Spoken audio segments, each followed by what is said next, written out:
राज्यामध्ये सध्या विधानसभा निवडणुकीसाठी वेध लागले असून या पार्श्वभूमीवर जामनेरमध्ये गेल्या 35 वर्षापासून भारतीय जनता पक्षामध्ये कार्यरत असलेले दिलीप कोळपे यांनी भारतीय जनता पक्षाला अखेर रामराम ठोकत राष्ट्रवादी शरदचंद्र पवार पक्षामध्ये जयंत पाटलांच्या उपस्थितीमध्ये पक्षप्रवेश केलाय।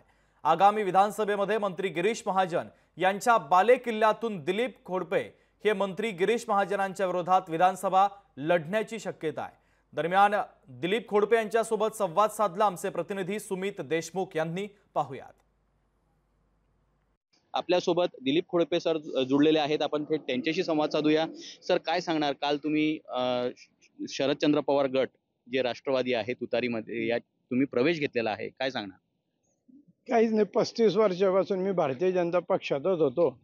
मी वेळोवेळी सूचना देऊन सुद्धा कार्यपद्धतीमध्ये काही सुधारणा झाली नाही, म्हणून शेवटी मी नाईलाजाने भाजप सोडायचं ठरवलं।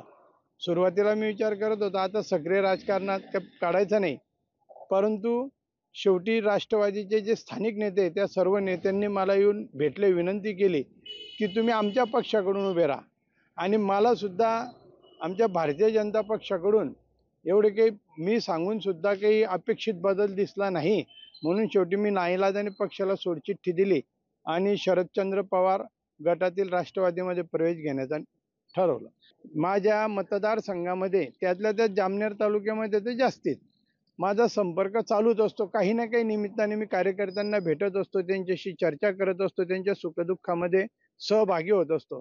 त्याच्यामुळे विशेष अशी तयारी करण्याचं काही काम नाही, माझी तयारी सततच असते। कार्यकर्त्यांशी संपर्क हीच निवडणुकीसाठी तयारी असते आणि ती तयारी मी सतत करत असतो। की आजपर्यंत जे उमेदवार आहे त्यांना सांगावं लागायचं की माझ्याकडे लक्ष ठेवा, मी इच्छुक उमेदवार आहे, पण मी पहिला असा उमेदवार आहे की लोक म्हणतात की काही करा, दिलीप सरांना उभं करा। म्हणजे ही जनतेतून आलेली भावना आहे, मी म्हणालेलो नाही, जनता म्हणालेली आहे। आणि ज्या वेळेला जनमत पलटतं त्यावेळेला त्याला कोणी रोखू शकत नाही। निवडणूक जनतेने हातात घेतली तर ती जनताच पूर्ण करत असते। लोकशाही मराठी ऐका, पहा, जागरूक रहा।